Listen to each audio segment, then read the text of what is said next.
What is going on, my friends? I look like I'm still in Orlando. I still got the whole get up going. I can't take myself seriously, so that's why we brought on the regional champion of Orlando, because y'all gonna take him seriously. Wait, yeah. Gotta clap for the king here. Incredible stuff. It's not every day a regional champion joins us on the pod, so thank you, Liam. Why don't you introduce yourself? My name's Liam. I've been playing the game since 2013. And I guess on the comment earlier, I hope people don't take what I say too seriously. Definitely a lot of yapping. Yeah, I think anyone who goes on Twitter knows that not only is Liam an S-tier Pokemon player, he is an S-tier Twitter yapper. He's up there with the greats, with your Jake Gearharts, with your... I don't even know who else is an S-tier Twitter yapper. It might just be Liam and Jake Gearhart, but those two, I think, sit alone at the top. Mount Rushmore. The Mount Rushmore. So, Liam, thank you so much for coming on. Not only do we have a regional champion, Neil, we have a world champion talking to us today. So, really excited to have you on the show, Liam. Yeah, thank you for having me. And big LeBron stan. That's true. And it's crazy. Yo, Ciaran, I don't know. I should have asked this before, but have you ever seen that video of that Toronto guy talking about Lakers versus Raptors when he brings a girl home? I have seen that video. Because you're like Lakers or Raptors. That's how I feel. I feel like I'm chilling, just third partying a Lakers versus Raptors 2K24 match right now. Yeah. But it's the Lakers are playing right now, and we turned off the TV because we don't want to ruin Liam's mood before the pod, So. And we also, Neil, we didn't have express written consent from the NBA to have NBA footage. And Adam Silver. Yeah.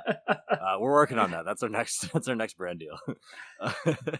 So, thanks for coming on. Obviously, this is really, really unique for us, for Ciaran and I to have someone like you on the podcast so fresh off of something like this as well. I'm sure you'll be able to provide a lot for other people watching this. So just to start, just give us a little bit of a rundown, of how kind of the day went for you. I know you started day one super hot. How did day two go? I know you have your own podcast. You don't have to give us too much, but just a little bit for the listeners. My event started off pretty hot. I started off 9-0. Hit basically just good matchup day one. 6 Lugias and a Future Hands. So yeah, really happy to see all of those. Day two, I hit a Chempao and a Guardy. The Guardy I misplayed against. I think that matchup's really good, but I misplayed. So I started off 0-2. But I had a lot of leeway, and 9-0 start was very good. So I managed to go 3-0-1 after that to lock up a spot in Top Cut. Nice. So I think, Liam, there's a couple things I want to break down from that. Okay, so one, let's start with going 9-0. That is very rare. It does not happen every tournament. So kind of, when you finish day 1 9-0, obviously, you're feeling good. Are you feeling a little bit of pressure because you're I can't bottle this start? Are you just Top Cut's guaranteed? What's going through your head after you start a tournament that hot? I mean, I know that the day two environment, especially 9-0, I'm going against somebody who's 8-0-1 next round. After that, 8-1-1, or somebody who was 7-2. So somebody who's having a very good tournament run. I'm definitely going against strong players. It's really easy to lose in the day two environment. I know a lot of people have botched 9-0 starts, so I try not to set expectations for myself going into day two. It's really all you can do is just play your best and see what happens. That's a very professional response right there. You say that.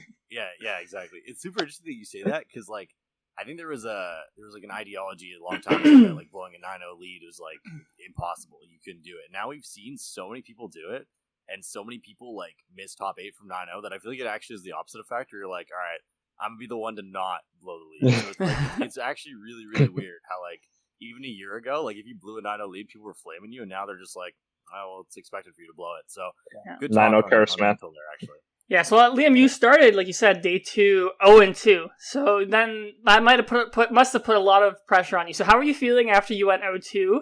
And I know it got down to the winning in game for you. So what was that like? I mean, I knew I was probably not going to start super hot. I didn't like the Guardy matchup or the Chempao matchup. I hadn't played the Guardy matchup at all, and people said it wasn't very good. And the Chempao matchup, people also told me it wasn't very good. I hadn't tested a lot before the event. I literally only tested Mirror. I think I told you that matchup wasn't very good. Yes, yeah. Yeah. Also, yeah. Everybody said it wasn't good. So I knew I was probably going to lose the first one, and it'd be great if I didn't, but I did end up losing. I was prepared. Um, so it really wasn't all that much of a shock. Again, I try to just keep keep my mental the same. All I can do is play my best.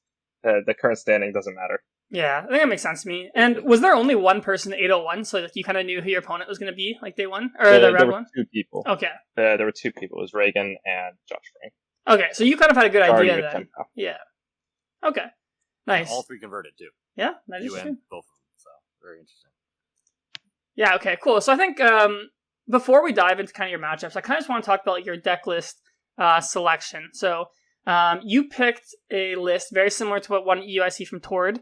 You had a very infamous tweet now saying, basically, if you're not good at this game, just copy a list of people who are better than you. So you're locking in Tord 60. I thought that was a great precursor to what happened. So Liam, tell me why you decided to base your list off of Tord's. He's the greatest player of all time. I know you disagree, but hot take on the pod. He's my goat. I think I agree with you. So yeah, I said before UIC, I only had like a 1 week turnaround after Orlando, preparing for the UIC meta, or preparing for Orlando without UIC metadata seemed pretty difficult. So I was basically just going to take whatever Tord played and just send it. And yeah, he ended up winning. So that only reaffirmed my belief that his list must be absolutely insane. And yeah, it was pretty insane. Yeah, and I think it says a lot that the same list can win back-to-back tournaments with a big-ass target on its back both times. Well, I guess more or less the second time, but like, Zard had a 23% meta share. Yep. That's about as big of a target you can get on your back. And it's still, you were still able to run it back, so that's really impressive. Yeah, I think you said you made one change, right? You switched Charmeleon for Jirachi, then you switched your Charmanders, I think, because you did that change. So maybe we can just talk about that quickly. Why did you cut the Jirachi for the Charmeleon? We thought that the Lost Tina matchup was good without the Jirachi, because they're a little bit slow to hit the Sableye. I think where it really hurts you is in the Lost Box matchup, where they're a little bit faster than the Sableye and can more effectively play without any two prizers in play. And so the Sableye becomes a much stronger threat. And yeah, Rowan, he played a very similar list to me. And we both made the change of swapping the Jirachi for the second Charmeleon. And he got burned by it. He had 2 Lost Box. Nice. Lost to both of them.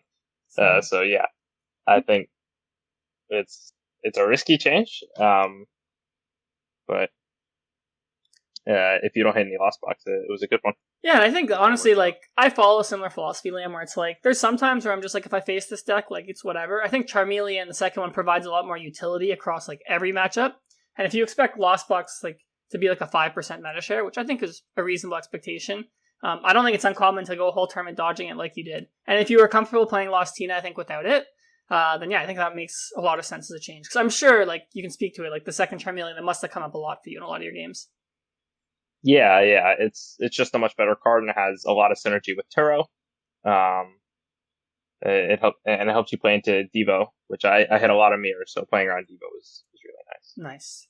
Yeah, so actually, I wanted to start there when we talk about matchups. I think you told me you went 701 or 801 into mirror.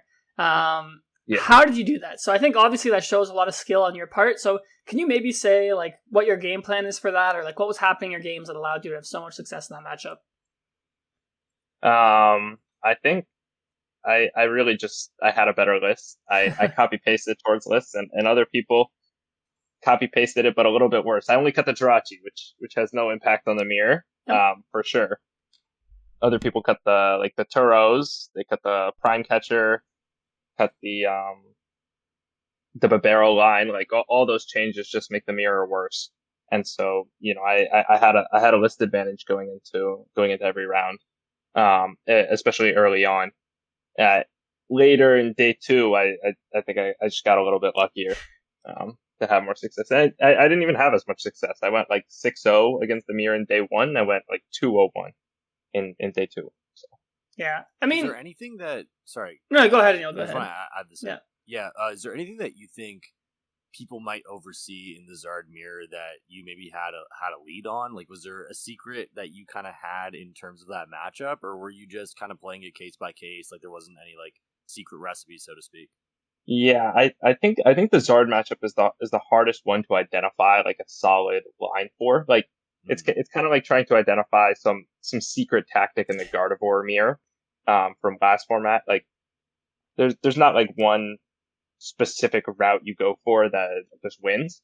It's more just identifying situations and patterns, but um like it's a long matchup. There's a lot of different routes people can take. Like you have to basically evaluate every single knockout if they take a knockout, and like tons of different routes for every turn, which is um, leads to a lot of different games, Yeah, and it's hard to identify.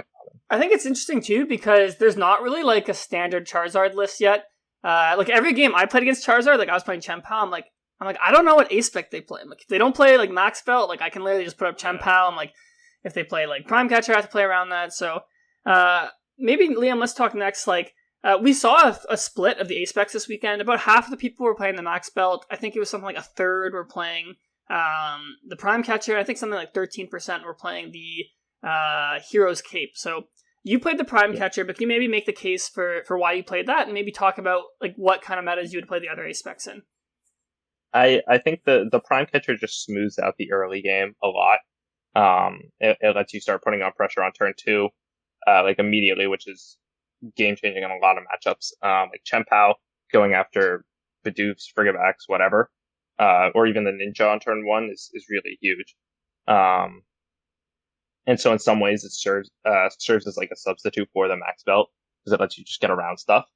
Um, it's also solid in the mirror because it helps you break the 2-2 stalemate when both players are at 2 and they both clean their board from 2 prizers, which is like a pretty common play. It's how you avoid losing. Um, the way that you can win that scenario is Prime Catcher their barrel, and then Roxanne and KO it with Radiant Zard. And yeah, that's like the best winning chances you can create. Um, and so yeah, it's helpful in the mirror. It's helpful against Chien-Pao. It's helpful against Guardy. Lets you chase down Curlias on turn 2, and then basically just boss every turn after that. And that theme is pretty common. It's also good against control. Like you get Prime Catcher turn 2 and to boss every other turn is a pretty common.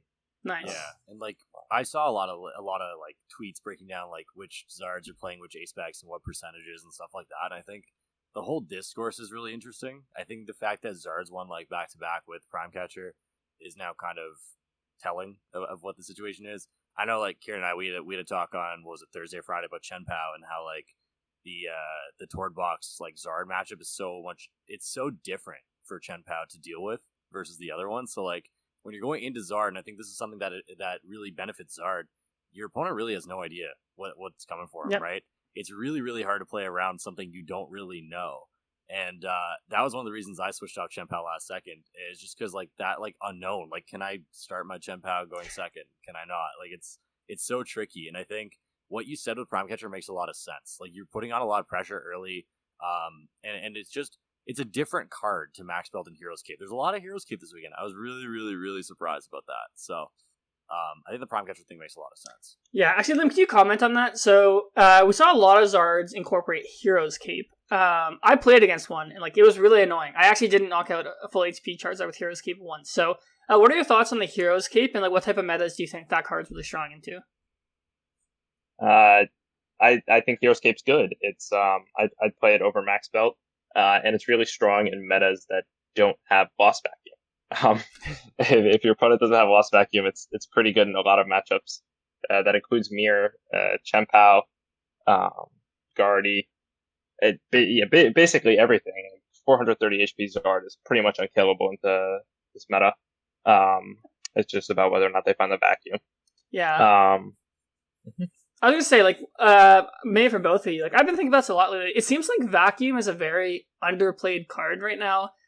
We see, like, Ancient Blocks and Roaring Moon, they play the Booster Capsule. We see, like, Charizard is starting to play Luxurious Cape. Pidgeot Control, or not, Hero's Cape. Pidgeot Control plays Hero's Cape. We're seeing Gardevoir see some play. Like, Lost Vacuum literally just means take a prize. So, Liam, do you expect Lost Vacuum to see an uptick in play in the following tournaments? I mean, it's hard. I don't think so. I think decks that want to play Vacuum and can play Vacuum can search it out. And like need it for the matchups, they do play vacuum. I think your idea of throwing it into Chen Pao is maybe something that we'll see more play. But I mean, pretty much everything except for like Lugia is already playing like a vacuum. Are they? I think so. I don't know. Not Tina, I guess. I feel like it's just like Lost Box and Zard right now is what I expect to see vacuum in, unless I'm forgetting about another meta deck. Well, you'll see it. You'll see it in Lost Box. There was a couple in a couple Tina lists. Yeah. There was. I mean, you look at enough data of anything, and you'll find what you want. Like I saw it in a few Iron Hands lists as well to bump max belts. That's off true. Of like Tinas and arcs and stuff. So it does exist. Like my list this weekend, I played with like 5 other dudes. They made this list with like 2 Lost Vacuums in it, and it was basically designed with the idea that no one's really playing vacuum, like you said. Like Lost Vacuum feels like a very underutilized card, and I can honestly say that if I were to go back and play the same 60 again, I would play 2 Lost Vacuum. And Neil's talking about Arc Giratina, by the way. Sorry, yeah. But just generally though, like I mean, like generally across anything, I would play more Lost Vacuums because, like you're saying, people are hiding behind Heroes Caves. People are playing Drifloons with Bravery Charms. This one card gives you a much better matchup into Guardy alone, right? So just that in my mind, I think why not, right? It's a utilizable card. I know Path is gone, like the usage of it kind of went down with that, but it makes a lot of sense going across the board now. Yeah, I think so too. Especially if people start picking up Guardy and all that. Well, okay, Liam, I want to move on here. What are some matchups where you're not super comfortable? Like if you see your opponent flip it over, you're like, this isn't what I wanted to see. It's a Lucky Charizard. That's the only bad matchup for the deck. Yeah, you just can't deal with the Regieleki, the Charizard threat, the Lost City for the Charmeleons, and the Devo. It's too much. Okay. You don't have you don't win fast enough. So. Yeah, that makes sense to me. So I think traditionally people have said that like Lugia, for example, is a bad matchup for Charizard. So how do you feel? Nice. For our audio listeners, Aneil's put on his bucket hat and sunglasses. So Liam, how do you feel about the Lugia matchup? Like, do you think it's bad, or do you have some lines that you take against it that you think help you win? I prime catcher the Chinchino on turn 2, and if you do that, you win. I think it's fine just because Lugia is pretty inconsistent, and you put like a pretty large burden on them for them to be consistent, which is like. I think this is another argument for playing 4 Heat Tackle. If you can get Heat Tackle off turn 1, you have a Choice Spell KO threat turn 2. And like, especially if you can find a Choice Spell turn 1, and you chip the Lugia, I think, yeah, it fixes your math to where you can get, you can KO it on turn 2 with the Zard EX or whatever. Yeah, and Defiant. But like, yeah, you just target the Chinchinos, and so they have to find a ton of Chinchinos, they have to find a ton of Lugia pieces, and they have to do it super fast, or else they're not able to set up. Okay. Yeah, go ahead, Neil. Going forward, just one question. Going forward, so now like we've seen Zard win two straight huge events. Do you expect there to be an uptick in like not Zard hate, but more Zard like counters in certain decks? Like I'm not talking about people switching to a Spathra, but do you think there's even like a single combo of cards that can really swing a Zard matchup, or do you expect Zard to just kind of be tier 0 from here on in? It's tier 0. It's so hard to beat. Like it's also partly because of what y'all mentioned earlier, which is like you're not even just trying to counter 60 cards at this point. You're trying to counter like maybe like 70 cards, which is really, really hard to do. So, I think people are already like somewhat teched out. Like basically every list, every Tina list is playing Iron Leaves, which is just hard Zard counter, but like the matchup is still not very good. It's just a hard deck to beat. It's very fast. Yeah. I mean, I honestly feel like if people aren't teching for Charizard already, like, what are you doing? So it's like, I feel like... You're goofing. If there was a tech for Charizard that just, like, won the matchup, I think we would have seen it by now. So that makes a lot of sense to me. I guess my other question for you, Liam, is, like, does it ever make sense to gust up the Archeops, or no? You think the Chinchinos just put so much pressure that you have to always be gusting those up? I mean, like, if they have the powered up Chinchino, definitely... You have to kill that if you can't go around it. I only kill the Chinchino if it's the only one, because it's easy for them to find another. there's no investment in the Cinccino besides it just sitting there, and they have another like Minccino down. But yeah, killing the Archeops is also fine because if they haven't pre-commit energy, they the one Archeops can't get there alone, and so the matchup's also like really expensive for them. It takes a lot of energy. They have to pre-commit, and then they're losing energy. They usually lose a few on turn one to like research or whatever, and like so them running out of energy is also a very real win con. Yeah, I agree with that. I think if you are a Lugia player, one thing that you have to do is, like, even if you're not evolving to Cinccino, like you have to put 2 energy on a Minccino, or else your Archeops just gets bossed and you can't one-shot a Charizard. So make sure you do that if you play Lugia, or else you are going to get punished. Bait your opponents. Yeah.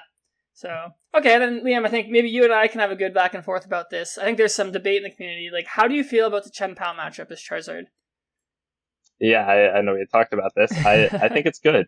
I think it's obviously not too good, but I think I think you're slightly favored to maybe just completely favored. So why do you think? So I personally think if the Charizard plays Max Belt, it's 50-50, but I think if Charizard's playing Prime Catcher, like I feel like it's at least 60-40 for Chen Pao. So give me your argument for why you think it's favored for Charizard. I think I always get the first prize. Or almost always, you have to either rip turn 2 hands or turn 2 Prime Catcher Cologne, or going for like the knockout on the Cleffa, you just fall too far behind to the Defiance ban. You can catch up with the Greninja, of course, like the Greninja Iron Hands tricks or whatever, but it's pretty hard, and the Turo gives me a lot of counterplay against that. And so when I always get the first prize, like I'm basically swinging for Zard, go to 5. I'm trying to swing to target like your barrels, and hit your draw engine. You return KO, and then I swing with Radiant Zard on 4. And because I'm on odd already, I'm on 3. You don't have like access to the single prize tricks of like no 2 prizers and Greninja KO or something like that, because I just swing, I go to 2. And so dealing with the Radiant Zard becomes like, I mean, it's kind of an issue. It's it takes like a big it takes a lot to continuously stream KOs, and I target the draw engine. I'm on odd already, so like I'm basically going Roxanne, counter catcher, barrel the next turn, and I'm not disrupting my prize map at all. There's a lot of ways that you can put on pressure. Of course, I lose if you hit everything you need every turn, but it's hard to do that. It's Chen Pao, bro. Yeah. Okay, I'll give you my argument. So I actually don't think Charizard takes the first prize that much unless they go first. So I think one thing is, like, especially with like your builds, like people go Cleffa turn 1. So like I like 4 times like tackle the Cleffa for a knockout. Or if you start Heat Tackle, I just like tackle the Charmander for a prize, and I don't even have to bench Chen Pao. So I did that a lot. And I think it's fine to take a 1 prize knockout with Chen Pao if you want. Even if you get knocked out, you can just Prime Catcher and take a knockout with Greninja, and you still control the prize trade from there. Because if you have a Radzard, I have bundle hands. I do think Chen Pao, it's like very fragile if you only get 1 Bibarel, because like you're saying, you can counter catch Roxanne. Then I'd be a bit scared. But I don't know, I just feel like, especially since you're not playing Max Belt, I can kind of just sit there with Chen Pao, like get ready for the knockout, because you have to lead Charizard. And if you lead Charizard, if I've been sitting there using Shivery Chill, like it's not really that hard for me to respond right away. So like, I don't know, I just feel like it's a lot, like Chen Pao just has like a prize map every game available to them. And like as a Charizard player, you're kind of just hoping that Chen Pao misses one of those turns. So that's why I personally think the match is favorable. But I still think I'm usually getting the first prize. I don't getting the first prize without putting a Chen Pao into play is like, it's somewhat hard. The deck doesn't really work without Chen Pao. Like you have to draw pretty well. Well, I mean, like I need like 2 energies to knock out Cleffa, or I need 3 if I'm gonna use Greninja to take the first prize. The energy are hard to find, man. The energy are hard to find. Bro, that's one raw energy plus like Vessel, bro. Yeah, no, it's hard to find. We need like an actual version where you guys are cussing each other out. This is too respectful. All right, so we're too close to monetization for this, to be perfectly honest. But we should have done this off the air, and I should have just like spammed that censor button every 3 seconds. You guys are just cussing each other out. This is so respectful and so nice. You guys are too nice to we might have to call up Azul to get a money match set up here, Liam. Yeah. Oh boy. Actually, no, I can't gamble with minors. Never mind, we're not doing that. No, that's crazy. That's insane. All right. Yeah, I think the matchup is very close. I think whoever goes first is like heavily favored. I I will tell you, I'm opting second in that matchup. You're opting second, Liam. There's no way that's correct. You have to put the pressure on the Chen Pao. I talked to the GOAT. He agreed. Tord says to go second? Yeah. Maybe I need to be money matching Tord then instead. That'd be a good one. Oh God. Anyways, all right. I think it's good though. I do think the matchup's super close either way. And as a Chen Pao player, it is frustrating for me not knowing what ace spec to play around at the start. There was one game where I'm like, oh, I don't think my opponent plays max belt, and I put Chen Pao up, and like he went turn 2 like rare candy Zard max belt. I'm like, great. Like I lost this game. Bro, but I walked by your game at one point, and there was a Charmander with a Hero's Cape. Like, you just don't know what to expect anymore. Yeah, that matchup, that was actually a rare case where I could turn 2 Hailblade, because my opponent only had 1 Charmander, and he committed the Cape, because he was scared of Greninja, so then I'm like, I can just Hailblade, because you can't define spin. So, that matchup, I actually never knocked out the Charizard with the Hero's Cape. I just went around it the whole time. So, I've across EUIC and across Orlando, I'm undefeated against Charizard with Chen Pao, so, I don't know. I feel pretty good. So, I mean, now watch. I'm going to go to like Indianapolis and lose a bunch of Charizard, but get tossed. I feel like I have a really good understanding of the matchup. So, you weren't playing the Tord list, bro. The Tord list is just like, bro, the Tord list is such a farm for Chen Pao. Like, it's so much easier to beat the Tord list than the other list. Oh, bro, like the Tord list, it doesn't. When you don't play the Tord list, it doesn't hit the same, and like, yeah. It just doesn't hit the same, bro. I haven't won a regionals, nor have I won worlds, but I will say that I think I agree with Ciaran here. Wow. It just that belt, man. I don't like that belt. Yeah, I think the belt is worse in the matchup than the Prime, bro. The belt is like, it's such a trick. It doesn't actually work. It's just like, oh man, if you start the Chen Pao, I got you. Like, I got you. Or you shove it, I got you. But like I think it works less than the Prime Catcher, which is like, hitting draw on turn 2 every single game. Yeah, but Liam, I think what you're underrating is when you play Max Belt, if I go second, I can't just put up Chen Pao and Shivery Chill. So when you take your first prize with Charizard, I have to knock it out with Hailblade. And if I didn't Shivery Chill turn 1, like it's actually really hard to get 6 water. And when I play against the build that plays Prime Catcher or like plays Hero's Cape, I know it's safe for me to Shivery Chill. So it's actually really easy for me to knock out the first Charizard. So that's personally why I think the Max Belt puts so much more pressure on the Chen Pao. I get what you're saying with the Prime Catcher, but I just find like you already play Counter Catcher, so it's like you can still do similar plays like as the game goes on that like Prime Catcher like enables. It looks like an agree to disagree. It is an agree to disagree angle. I was just checking the LeBron stats while you guys were doing that. LeBron stats? Liam was okay. Nice. LeBron went crazy and the Lakers won. So nice. What did he drop? He dropped 23. Well, on bad efficiency 23. Though, 6 for 20, but 10 for 10 on free throws. He was a board and an apple away from a triple double. Yeah. So pretty good. So Liam, you are a big LeBron fan. 21. You're 21. So Liam, can you maybe explain to me why you're such a LeBron fan and what you take away from LeBron that makes you a great Pokemon player? Every day I watch a TikTok edit of LeBron. And it's just the most inspirational thing, man. It's the most inspirational thing. He really battled through it all. No help, and it's just, it's a one-man army.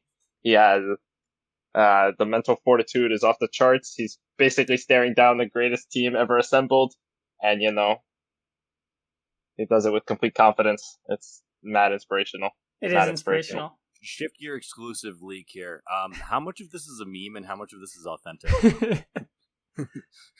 I don't know. I'd say it's more authentic than some people would guess. I mean, hey, I stand Kyle Lowry like that as well, so I relate, Liam. And Ciaran really, really does. It's not even a meme. What a meme is me pretending to like Whoppers on Wednesdays. Like, those things are disgusting. But like, I tweet every Wednesday, I'm like, yo, I'm amped. It's Whopper Wednesday. I really don't like them. I don't. But yeah, just the way you're talking about LeBron really sounds like you're very passionate about him, and I actually believe you, which is the crazy part. Yeah, and I think that's the craziest part. One thing that brings joy to my day is whenever I see Liam on my timeline with the NBA graphic. Whenever I make day 2, I always can count on Liam, like dropping a LeBron graphic for me. So, Liam, how do you find okay, one, how many of these graphics do you have like in the bank? And two, how do you decide which graphic you're applying to which tweet, like which scenario? It just takes a lot of creativity. Like, got to figure out how to work it in, the context. I have a lot of these graphics though. There's a lot of options. Nice. So you're saying not everyone can do it the way you do it. I mean, it's hard. It takes a lot of work. But I will attribute some of the finds that I have, and like finds that I have. The whole point is, I get it from other people. Like, I see other people use it in this context, and I can apply that later. Yeah, I think it's very inspirational how Liam can see like a NBA graphic to an NBA situation, and he like instantly knows like this applies to this Pokemon situation. And it's funny because like people have said the same thing about the podcast. So, like, it's weird how you guys combine Pokemon and the NBA. Really, Liam was the secret we needed the entire time. Like, yeah, he has it. But tell me, I'm wondering this: have you ever used Meme Generator to create your own? No. Or are these all like just like actual things you found on the internet? No, I just take it from the internet. And I think that's better. You got the authentic quotes. There's something about it that just there's a lot of fake warm inside. Yeah, there's a lot of fake ones out there, so you got to be careful. Yeah, so yeah. But I think now and it'll be a good time to break up the Pokemon. I have a new segment just because Liam's on here related to Twitter. So Liam, I have a segment. I'm calling it LeBron Tweet or someone else. I'm going to give you a tweet. You have to tell me if it's LeBron or if it's someone else. It's another NBA player. If you need a hint, I will give you a multiple choice. I picked out a few here, so are you ready? Yes. How well versed are you, by the way, in like not LeBron NBA tweets?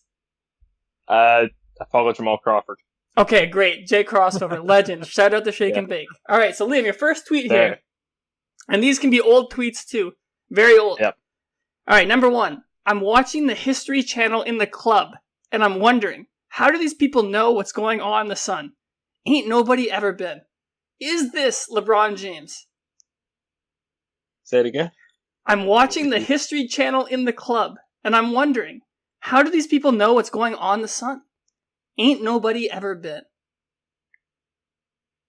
Oh.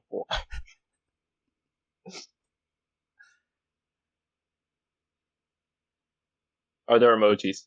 There are 0 emojis. That is a great clarifying question, Liam. This is how you know the LeBron knowledge is elite. Wait, Liam, how old are you? That is not LeBron.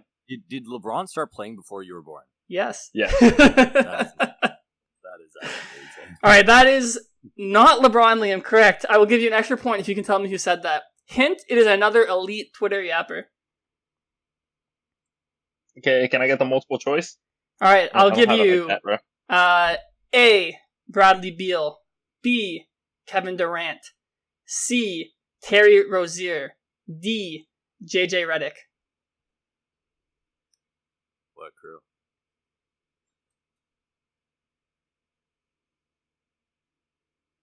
Bradley Beal. I'm sorry, Liam. It was Kevin Durant from 2010. KD? That's KD. All right. That's all right. We'll move on to our next tweet here. Stop trying to find a way to fit out in all caps and just fit in all caps. Be a part of something special. Just my thoughts. Liam, is that LeBron James or not? Emojis? There are no emojis in this one. No emojis? You can use it's like how to be, if you want to be a millionaire, whatever that show is, you can ask the audience, you can call a friend. Like, hey, audience. Just call a friend. What's going on here? Call the audience. I'm the audience.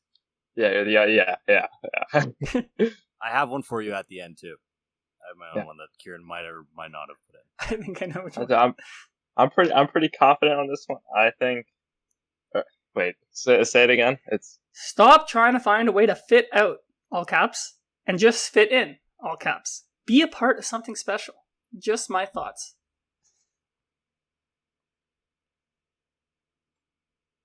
Just my thoughts is like the wrong vibe, but he definitely uses all caps a lot. I'm gonna say it is LeBron.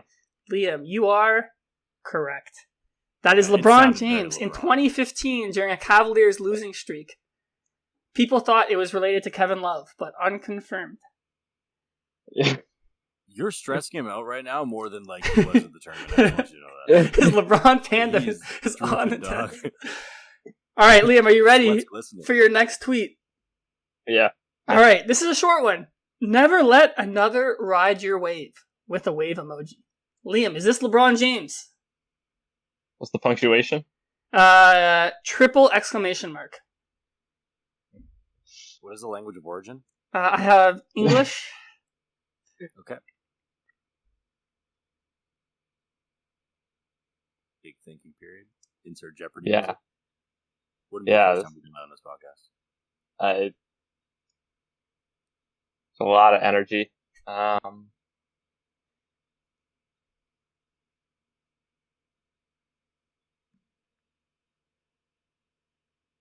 Dude, I'll use the call the audience.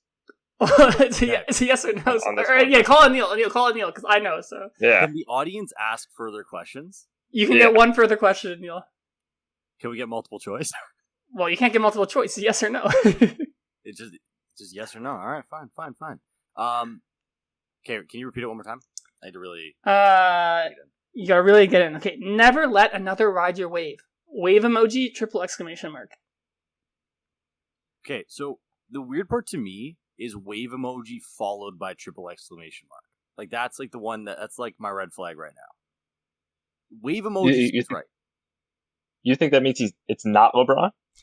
I don't like the triple exclamation mark thing. Like normally, like is this in all caps, Ciaran, or no? No, it's not all caps. Oh, so he's adding exclamation because it's not in all caps. Okay, lots to think about here. I'm gonna say no, it's not LeBron. All right, Liam, are you gonna trust the audience? Yeah, I'm gonna go with that. I wouldn't, but all right, Aneil, you griefed Liam. That is LeBron. I told you. Tough. Jeez, man. Sorry, man. All I tried. right. It just seemed weird to use exclamation marks. It doesn't seem. It did. What was the date for that one? The date for that one was. Let me pull this up here. That was August 7th, 2017. Oh, wow. Damn. For the modern era. Yeah. So. Situations changed. I think the emoji, you had your gut there, but we just went away. All right, I got one more here. Yeah. All right. Accidentally hit a squirrel yesterday in my car. Feel so guilty I could barely sleep. Casey Anthony is a monster. Dude, can I get the context for this? Who's Casey Anthony? She had a very high-profile murder case. Emojis, anything? No? There's no emojis. Yeah. Say that again, bro. Accidentally hit a squirrel yesterday in my car. Feel so guilty I could barely sleep. Casey Anthony is a monster. I'll give you the date, 2011. So this is like early Twitter. That's LeBron. You're just locking in LeBron? Yeah. Liam, this is Blake Griffin. Retired today. Criminal. I know, he did retire today, that's why I picked it. So yeah, he retired today. Yeah, I mean... Okay, Liam, one more. We got one from Aneil. Okay, good. Now I'm the audience for this one, okay, Liam? So you got me as the lifeline here. You can use the audience as well. All right. In the biggest LeBron meme of the year, there was one. It wasn't a still; it was a video. But it was memed the most on the internet out of probably anything he's done this year. What did LeBron famously say at the beginning of the video? Beginning of the video? Oh, dude. Okay. I have to get the meme context all the time. Aneil, am I allowed to give him a hint? Yeah, absolutely. All right, Liam. He was saying this to two people, and you'll correct me if I'm wrong. If this is what. Correct. Yeah. What?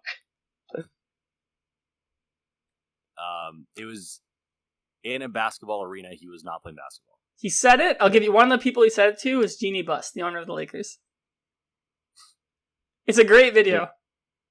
Fantastic video, really. God. This is from the "You Are My Sunshine" meme? It's not from that, Liam. No, it's no. He's how should I give you a hint? It relates to a specific day. Yeah, that's a good one. Dude. Wishing somebody something on a specific day. It's LeBron showing off his Riz. I'll say that. I'll put some Gen Z terms. He's showing off the Riz. So first of all, happy International Women's Day. It's a great video. Bro, that's actually my favorite video on the internet, man.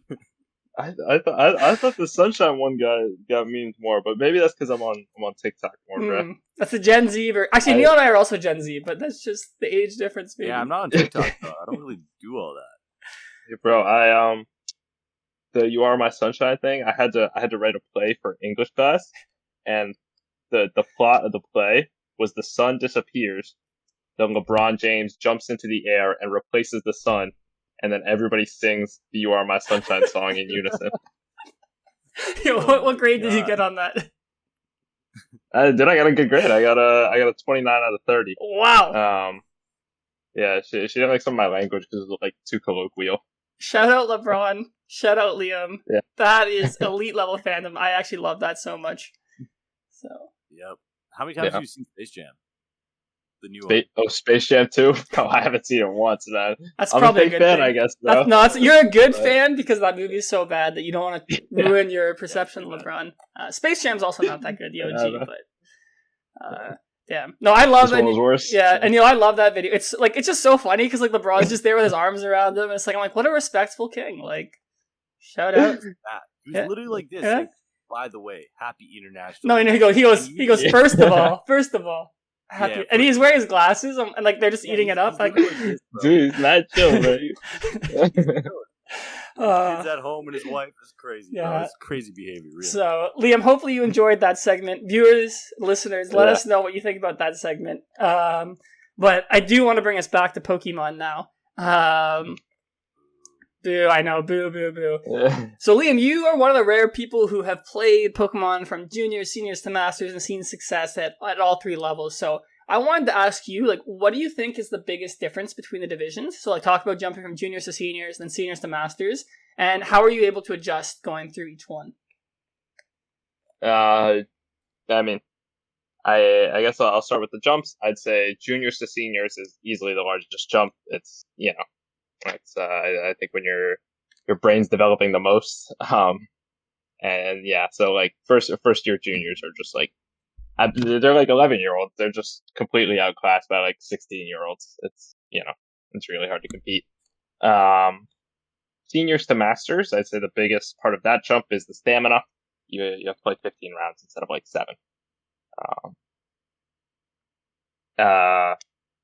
What was the second part of the question? Yeah, so like how did you kind of like adjust to both? So like let's start with juniors to seniors. Like you're saying, like you're like 11, you're playing a 16-year-old. So like your first year juniors, like did you even have success? And like what was it like making that jump? Like how did you eventually become a strong senior to the point where you finish it with winning the world championships? Just time. Just time? I think I had some success in my first year. I had like 1 top 8, something like that. But yeah, it's just time. Had to wait for Isaiah and the rest of his year, Rowan, those guys to age up. And then it got a little bit easier. I got a little older. And yeah, I mean, it helps a lot. I also have, especially in the younger divisions, which is really relevant. I have the February birthday, so I'm typically like the oldest in my divisions in those like last few years, which gives you a big leg up. Nice. Yeah, okay, then let's talk about maybe the jump from seniors to masters. So I think last year was your first year in masters. You got a top 8 at, I'm trying to remember what regional it was, but you got top 8. Arlington, yeah, the biggest regional at that time.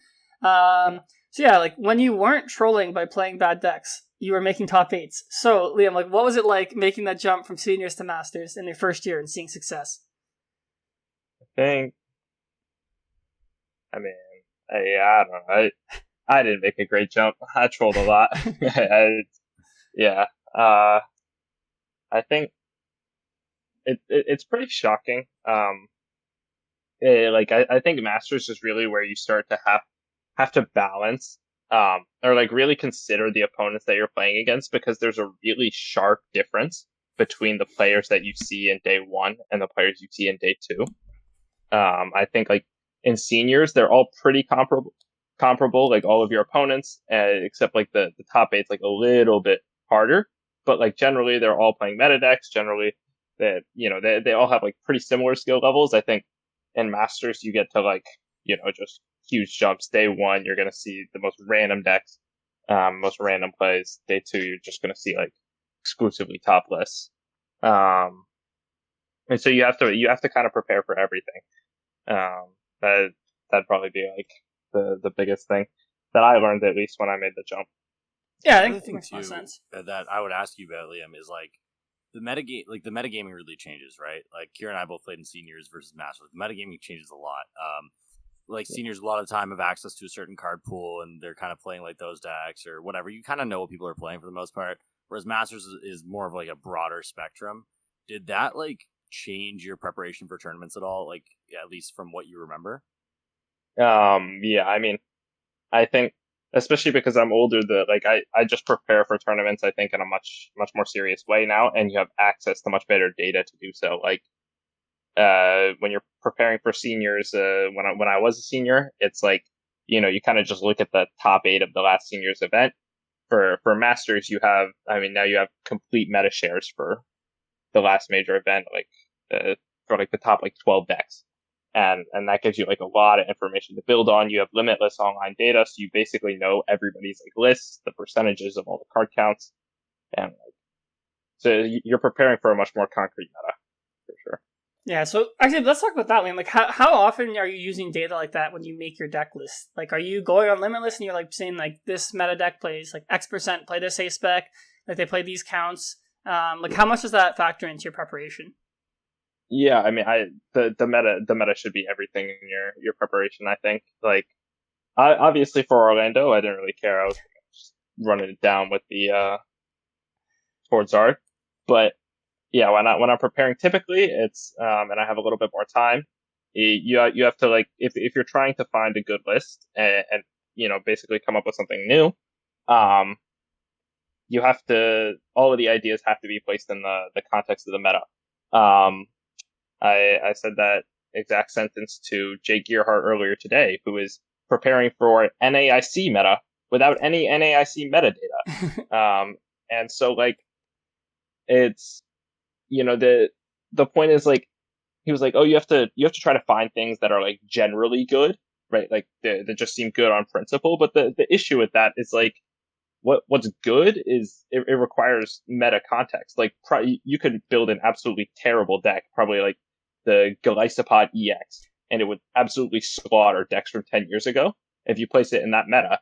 But if you're trying to place it in the everything is good or bad relative to where it's placed in the meta, and particularly when you deal with like weakness. That's a great point too, because like comparatively, like Charizard is kind of that. It's the opposite of that. Like, you don't really care what the meta is. You're prepared for just about everything. And I think it's hats off to Tord for creating a deck like that was so like well balanced and well versed all around. Yeah. And that's a deck that maybe would perform differently in seniors versus masters, because like in masters you have such a broad spectrum, whereas in seniors, I guess maybe you just prepare more for the matchups you expect to see. So it's interesting you bring that up. Actually, that's a good point. Yeah. Cool. All right. So I think we're going a little bit long, and I do have trivia this week. So I think, why don't we do that, and then we can close it out.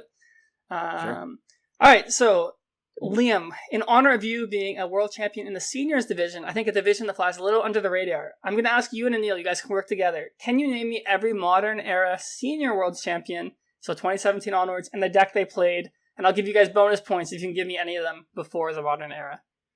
Lol. All right. So let's start. Fernandez won. Yep. Yeah. With what deck? Kyle won. Lugia. Lugia, yep. And then we got Kaya, good. You know what deck she played? Reshizard. Yep. I should know that one. So we have what? We have 2017. You have 5 modern era champions to get. Yeah, 17, 18. I always fix all those years up, bro. Yeah. What won last year? That was Lugia. Okay. Yeah. Oh, that was Lugia last year? Yeah. So the year before. What was in London? That was me. What a flex. Right. Yeah. Right. The year before that. The year before that didn't exist, right? No. Yeah. You have to go back to 2019. So now you go back to 2019. Okay. What was good? 2019 was... You guys already got 2019. I'll give you that hint. Yeah. You're missing... What are we missing? 17, 18 for the modern era. Wait, what was 2019? Kaya. That was Kaya playing Charizard. But that was Charizard. Okay. The 2018 meta. Really scraping my brain here for 2018 meta. That was Robin Schulz, I think. Yep, that was 2018. Yep. You remember what deck it was? It was Zoro Garp. That one Masters, yeah. I don't know seniors. I can't. Okay, I'll give you a hint. So the guy who won 2017, his brother, his older brother, is a 2-time regional champion. Is it Juho? No, he's American. The person who won 2017, his brother is a regional champion. 2-time. 2-time. Modern? 2-time modern. Yep, 2-time modern regional champion. He won with Alolan Ninetales. I'll give you guys that part, if that helps. Is it a Crackler? No. That made me more confused. Alolan Ninetales. Okay, let's skip that. Let's go to 2018. I'll give you a hint about this guy. He's European, and he's won a regionals and masters. European won a regionals and masters. Recently? I don't know what year he won. I'm on his Limitless right now. Let me see. He won regional Jonkoping in June 2019. What the hell? How am I supposed to know that? What the hell is that? No disrespect. What is that? It's in Sweden, bro. Oh. That sounded way more exotic than something Swedish. So he got top 8 at NAIC that year as well, according to Limitless. And I'll give you even another hint. He's from Denmark.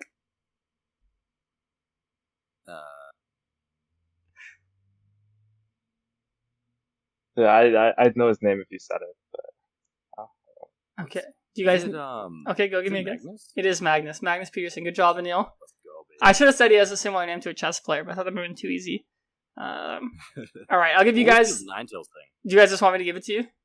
Yeah, I don't have it. All right. Okay, I'll give you his older brother's name is Justin.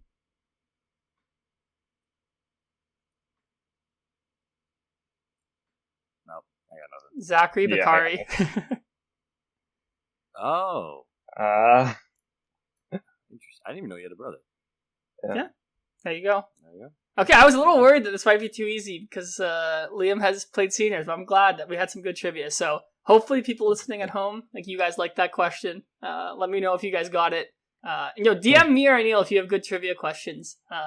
Yeah, we're always open. We're always open to it. Yeah, make them TCG related and make them kind of difficult. Because I think we like it when it's difficult. I think the people listening like it when it's difficult. So yeah, we all got to brush up on our senior world champions. Yeah, there you go. I got you guys stumped. Did you know any of them, Ciaran, before you looked it up? Yeah, I did know them.